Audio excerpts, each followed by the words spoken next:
Mbah Suti jedoli suket.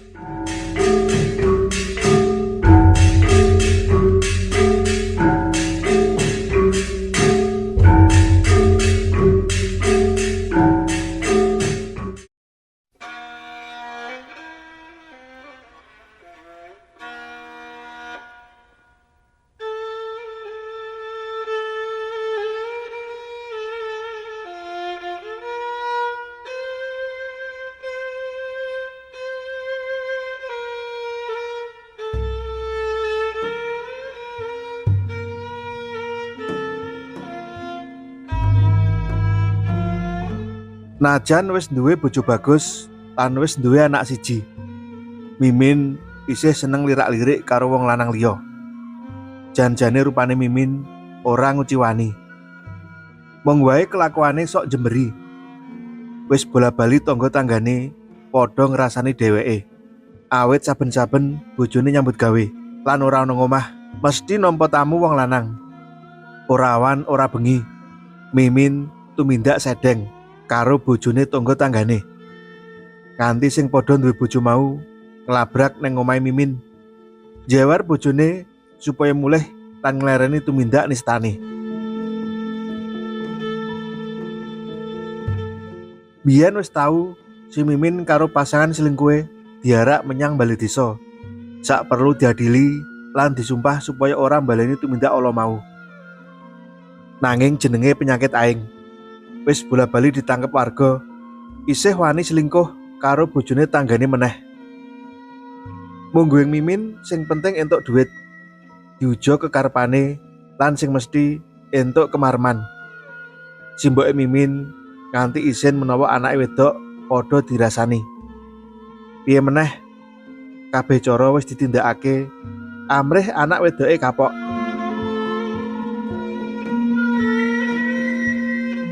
Duit, angon-angon lan sawah wis diwenehke Mimin supaya leren anggone tumindak ala.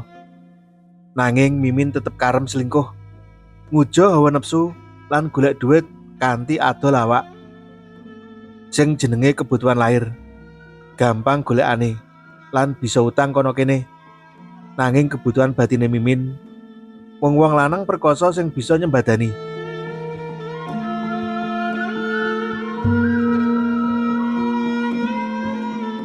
Yen esuk si Mimin dodolan sego jenang ana ngemper omahe, malah lengganane akeh banget lan padha ngiras jenang ana ngomahe Mimin.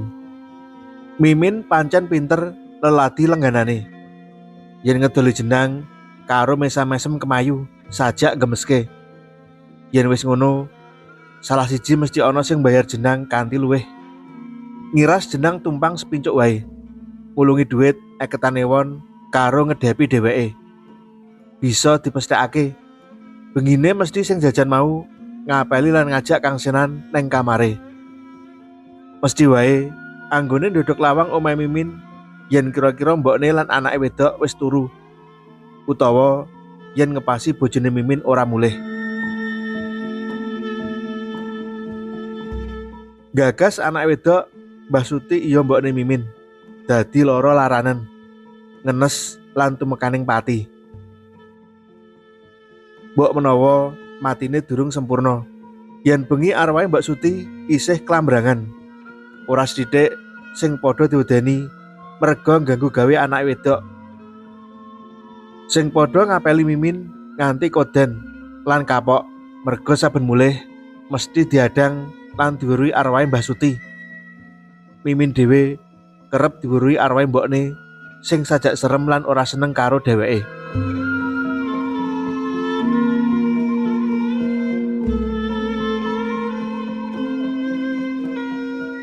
Awake Mimin sangsaya ringkih lan lara laranen. Embuh saking kesele anggone dodol jenang apa sebab liyane. Tamune Mimin nyelot suda, awit awake Mimin wis ora meranani meneh lan malih kuru aking. Sidane sapar bojone, nitipke Mimin supaya diopeni mbokne maratuwa sing omahe mung tangga desa. Sapar dhewe bali menyang Kalimantan lan seruang-seruing duwe bojo anyar. Omahe Mimin dadi suwung. Biyen nalika Mbah Suti isih urip, omah kuno kasebut tansah resik amarga Mbah Suti sregep reresik omah lan pekarangane. Paribasan ana suket tukul siji wae. Gage-gage dibedol supaya ora tambah dhuwur lan rungkut. Bareng omah kuno kasebut disuwungake lan ora tau diresiki, mesti wae dadi jembrung. Sukete padha tukul lan perangan gendenge melorot.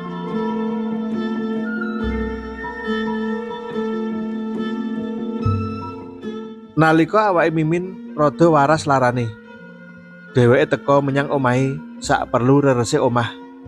Nanging lagi wae mlebu omah, dheweke dikledangi mbokne sing mlaku bener ngarepe.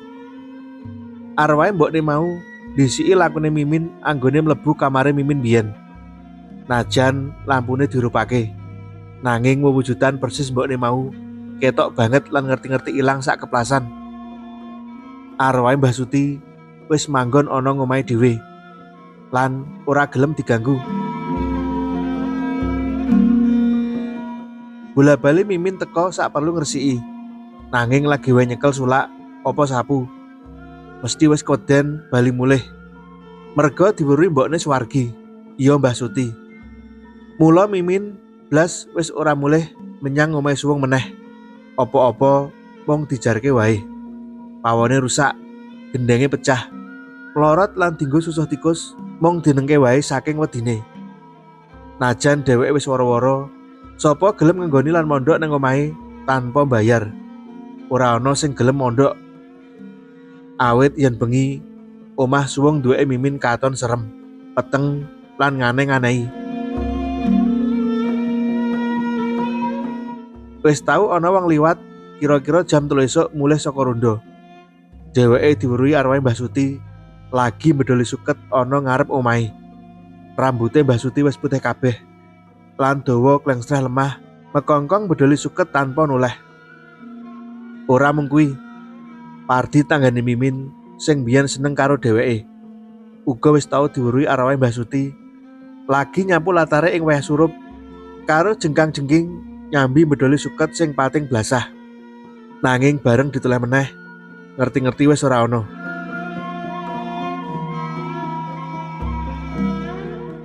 Ngepasi malam Selasa Kliwon, nalika Sardi arep njagong bayi menyang nggone Paino, sing omahe sakwetane omah suwung duweke Mimin mau. Dheweke sak tleraman weruh wujudan persis Suwargi Mbah Suti lagi medholi suket ana kalen ngarep omahe Mimin. Cetane arwahe Mbah Suti isih durung tentrem ana kanane lan kerep ngendangi omahe sing saiki disuwungake Mimin sak anak bojone.